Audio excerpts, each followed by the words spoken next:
The alarm buzzes at 6:30 a.m., pulling me out of sleep. I stretch and take a deep breath.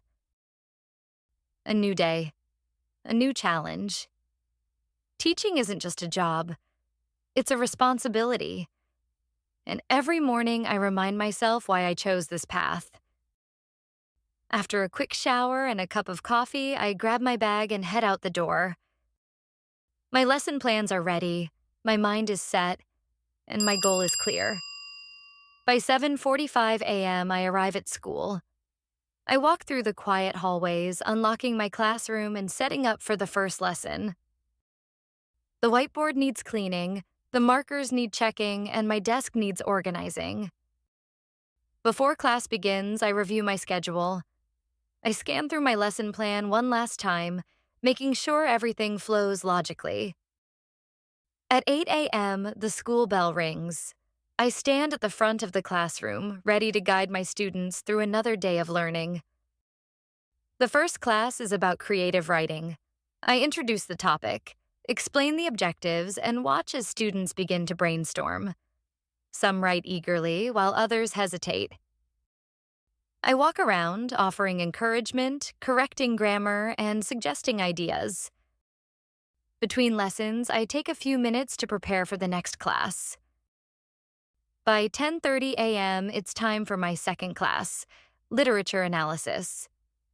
I guide the students through the themes and characters of a novel, asking thought-provoking questions.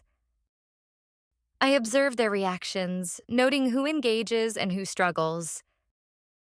At 12 p.m., it's lunchtime, but there's no real break.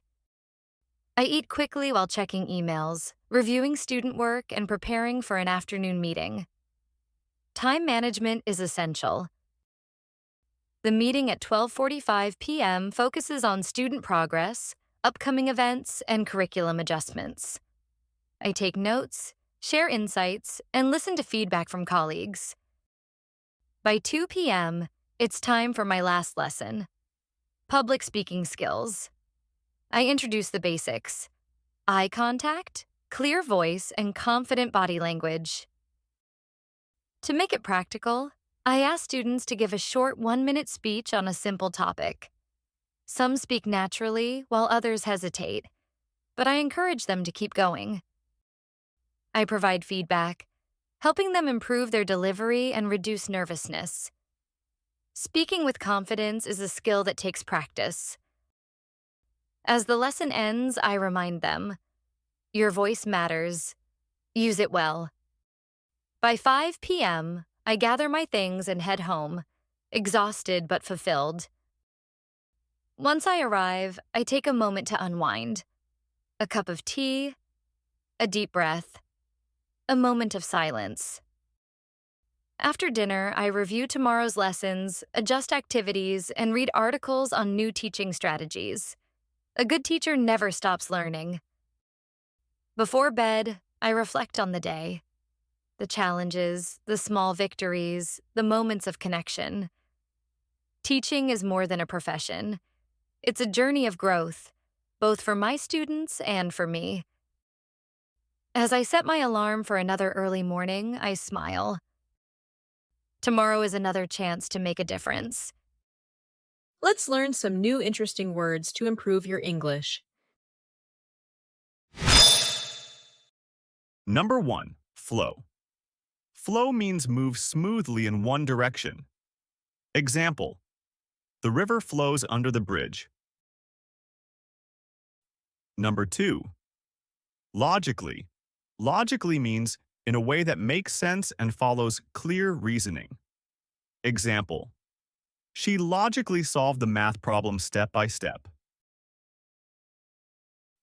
Number 3. Brainstorm. Brainstorm means to think of many ideas quickly. Example: we brainstormed ideas for the school project. Number 4. Eagerly. Eagerly means with great interest or excitement. Example: she eagerly opened her birthday gift. Number 5. Hesitate. Hesitate means to stop or pause before doing something because you feel unsure. Example: he hesitated before answering the difficult question. Number 6. Encouragement. Encouragement means words or actions that give someone confidence or support. Example: her teacher's encouragement helped her do well on the test. Number 7. Literature. Literature means written works like stories, poems, and books. Example: she loves reading literature from different countries. Number 8. Provoking. Provoking means causing strong feelings, thoughts, or reactions. Example: the teacher asked a provoking question that made everyone think. Number 9. Struggle. Struggle means difficulty or challenge in doing something. Example: she struggles to understand the new math lesson. Number 10. Curriculum. Curriculum means the subjects and lessons taught in a school or course. Example: science is an important part of the school curriculum. Number 11. Adjustment. Adjustment means small changes to make something better or more correct. Example: she made adjustments to her bike seat to make it more comfortable. Number 12. Insight. Insight means deep understanding or useful ideas about something. Example: the teacher shared insights on how to write a good essay. Number 13. Exhausted. Exhausted means very tired. Example: after a long day at work, she felt exhausted. Number 14. Fulfilled. Fulfilled means feeling happy and satisfied because you achieved something. Example: she felt fulfilled after helping her students succeed. Number 15. Unwind. Unwind means to relax after being busy or stressed. Example: she likes to unwind by reading a book after work. Number 16. Profession. Profession means a job that requires special training or skills. Example: teaching is a rewarding profession. Now listen to the story one more time. The alarm buzzes at 6:30 a.m., pulling me out of sleep. I stretch and take a deep breath. A new day, a new challenge. Teaching isn't just a job, it's a responsibility. And every morning I remind myself why I chose this path. After a quick shower and a cup of coffee, I grab my bag and head out the door. My lesson plans are ready, my mind is set, and my goal is clear. By 7:45 a.m., I arrive at school. I walk through the quiet hallways, unlocking my classroom and setting up for the first lesson. The whiteboard needs cleaning, the markers need checking, and my desk needs organizing. Before class begins, I review my schedule. I scan through my lesson plan one last time, making sure everything flows logically. At 8 a.m., the school bell rings. I stand at the front of the classroom, ready to guide my students through another day of learning.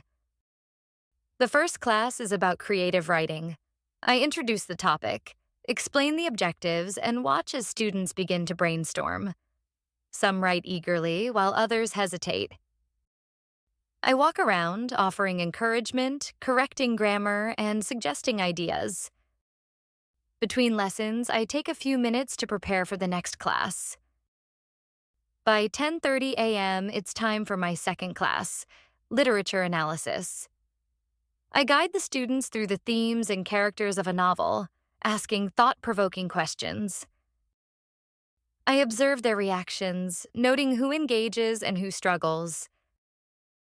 At 12 p.m., it's lunchtime, but there's no real break. I eat quickly while checking emails, reviewing student work, and preparing for an afternoon meeting. Time management is essential. The meeting at 12:45 p.m. focuses on student progress, upcoming events, and curriculum adjustments. I take notes, share insights, and listen to feedback from colleagues.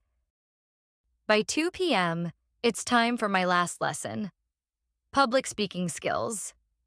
I introduce the basics: eye contact, clear voice, and confident body language.